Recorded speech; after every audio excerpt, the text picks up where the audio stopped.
Hello folks, Lone Adventurer here. Thank you very much for stumbling your way upon my channel and joining me for part 2 of my playthrough of Caves and Catacombs, which is a solo dungeon delving game created by Gustavo Coelho. If you haven't seen part 1, there'll be a link up in the corner of the screen right about now, and there'll be a link down in the description below where you'll also be able to find a link through to wherever you can get yourself a copy of this game. So we are going to push on into the dungeon that Shale, our cleric character, finds herself compelled to delve.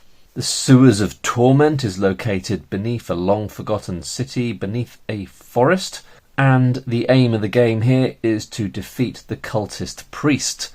Now, when you have a quest that is focused on defeating a particular individual, defeating a special enemy, as it were, that enemy will be located in the final room. This is a 16-room dungeon. We're in room number 4, so we've got 12 rooms to go. And so we're just going to push on and get on with it.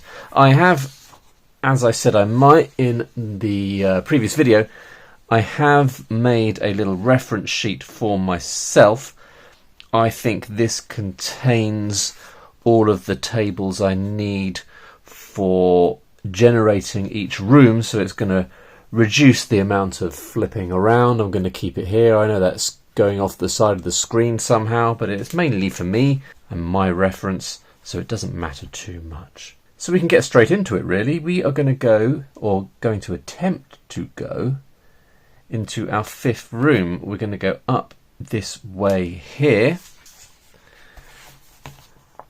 And so we need to see whether this door is locked.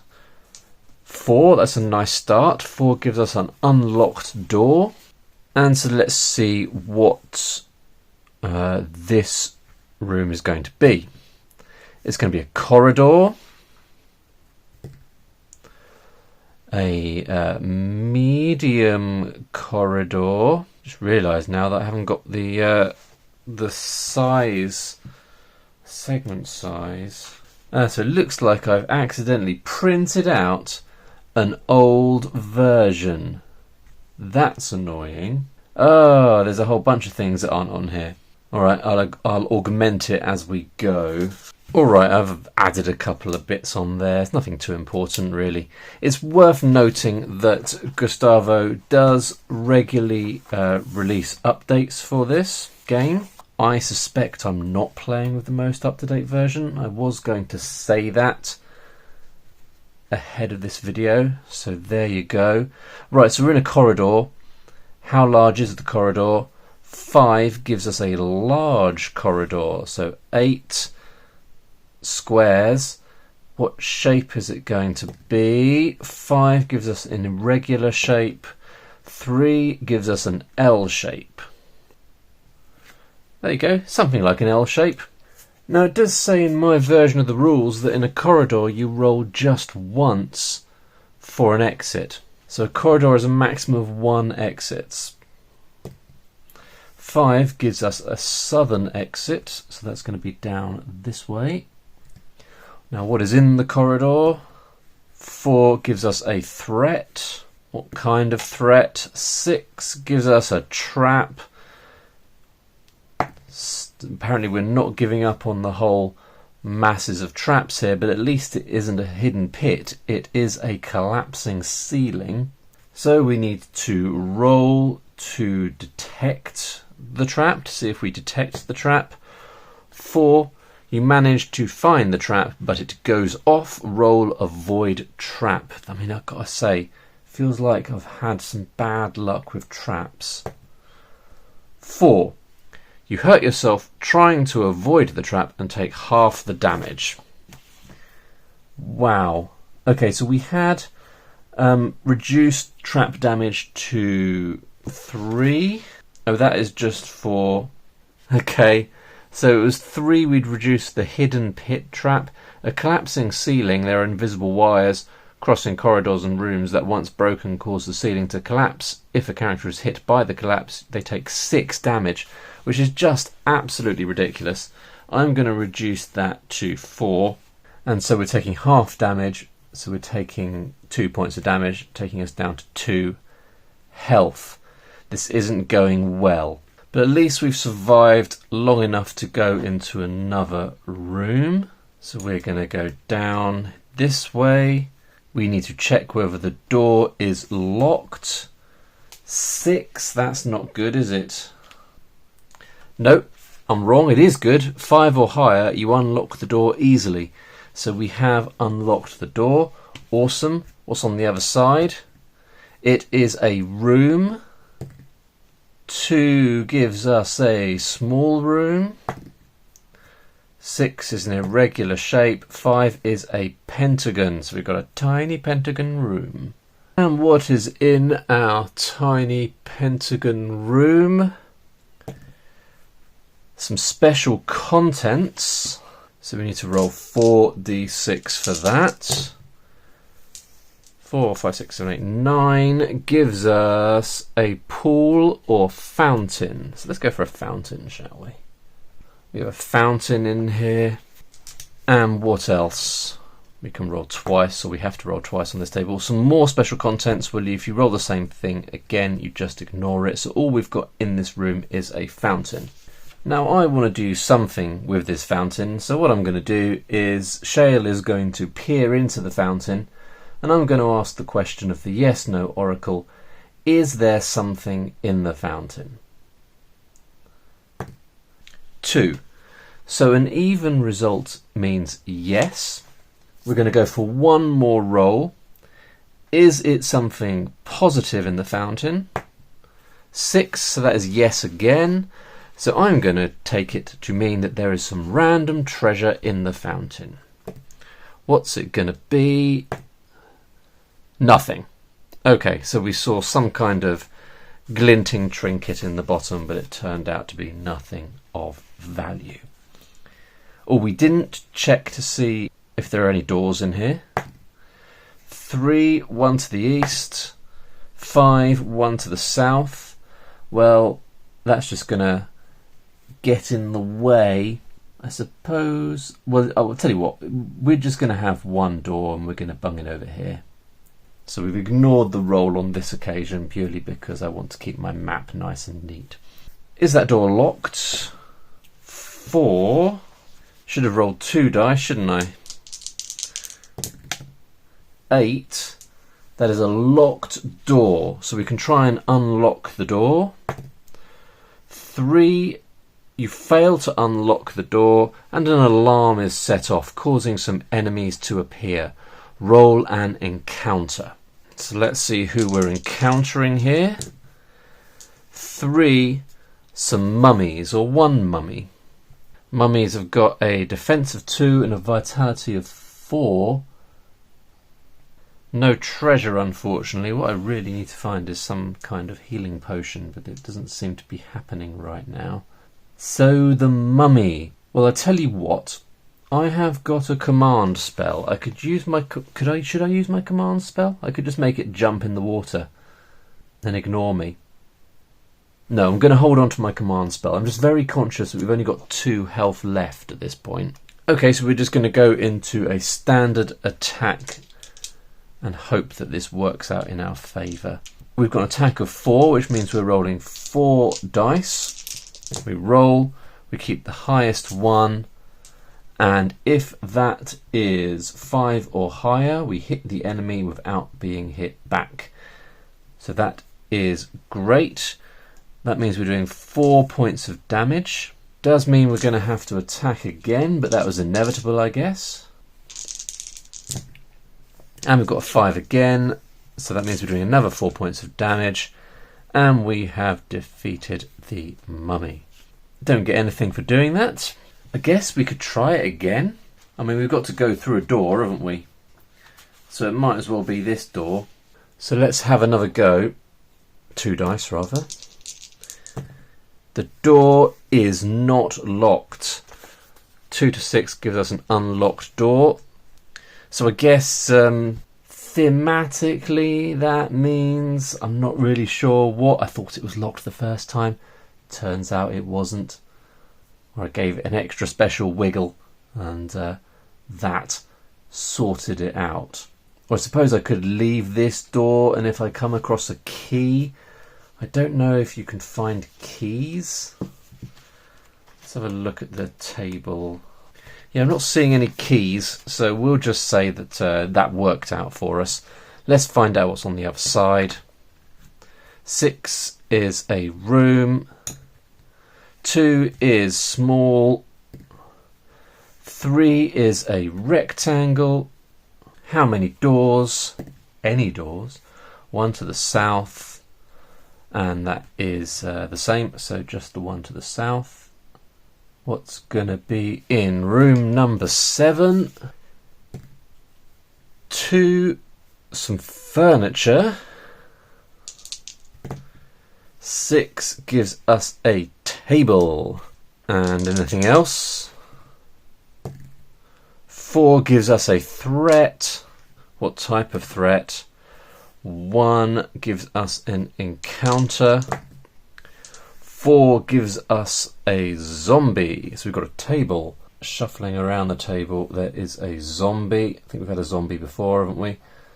So that is with 1 defense and 2 vitality.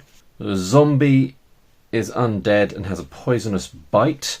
So let's make sure we don't get bitten. Right, we need to attack the zombie first. Decisive strike there, taking the zombie out. Now at some point I want to use my animate dead spell, but maybe I want to use it on something a bit more kick-ass than a zombie. What's the zombie's attack? I'm just considering it now. 2. Yeah, let's hold off for an orc or a skeleton or something. But the zombie is out of the picture. We need to work out what's on the table. So we roll 1d6. 2. Nothing interesting. Boo. Oh, there could have been some food. I would have taken some food. Okay. Well, let's just keep on going then. So we've got 1 door here. Let's see if the door is locked.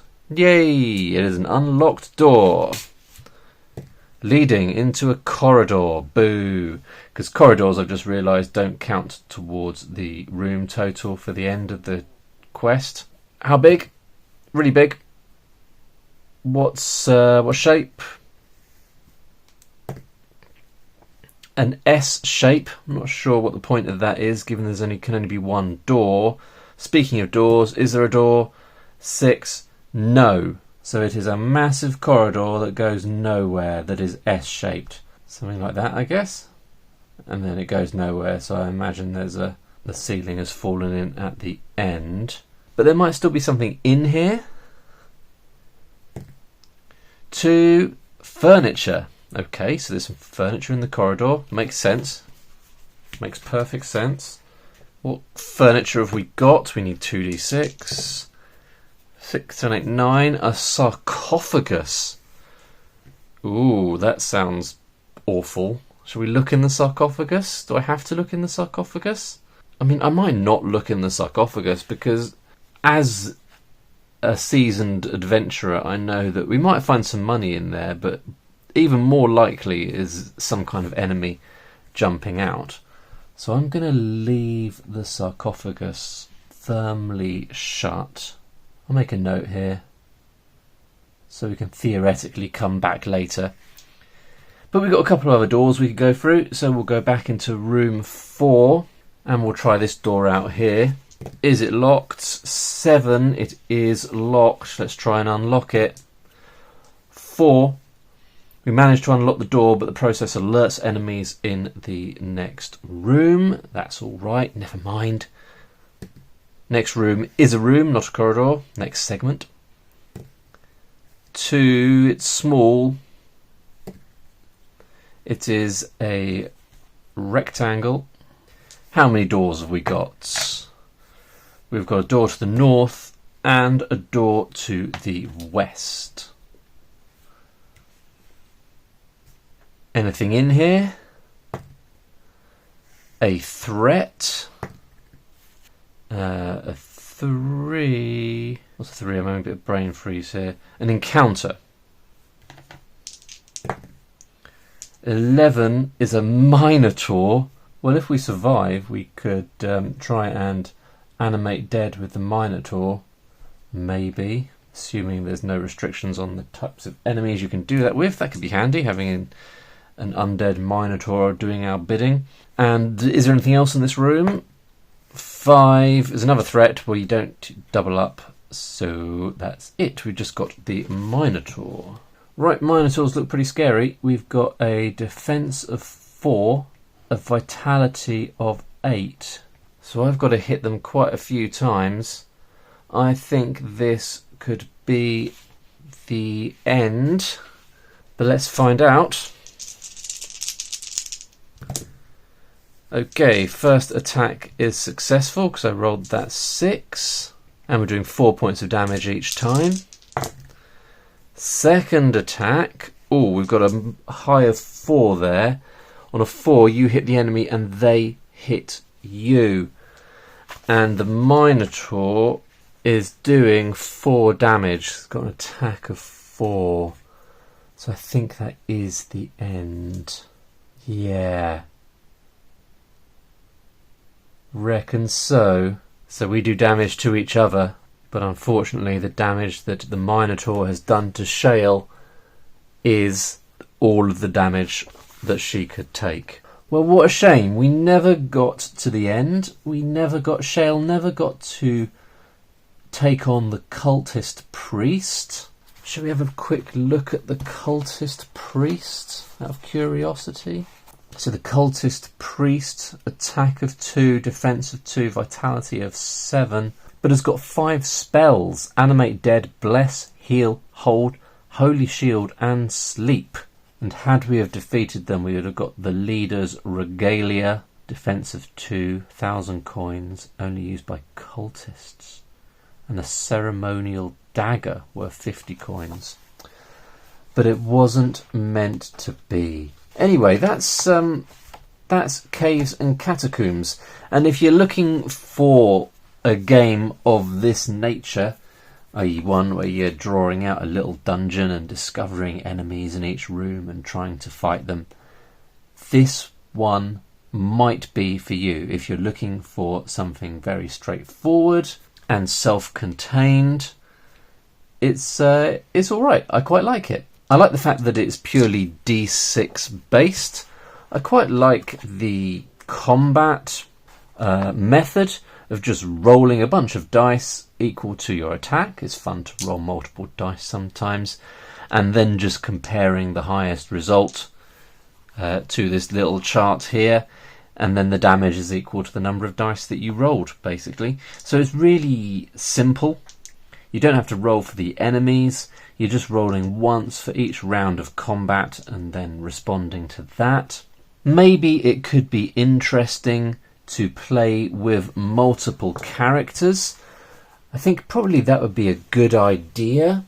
Yes, you'd be facing more enemies, but maybe it would be handy to have some characters with some other skills.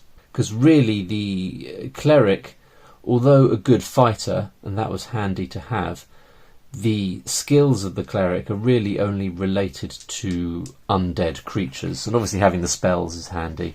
But I'm wondering, see, if you had a thief in your party, thieves can roll an extra die when detecting, avoiding and disabling traps. And they roll an extra die when trying to unlock doors. So that would be really handy, because locked doors and traps were my downfall, or were Shale's downfall in this playthrough. So yeah, I think probably it's worth having a go with a party. I haven't looked at the other supplements that Gustavo has created for Caves and Catacombs. Maybe if you are familiar with those, you could let me know in the comments below how beneficial they are, how much they improved your enjoyment of the game, and maybe if you have played with a party of 2 or more characters, let me know how that went. Would you like to see me play with a party of 2 or more characters? Let me know in the comments down below. Thank you for watching this playthrough. I appreciate your time. Catch you in the next one, folks. Bye for now.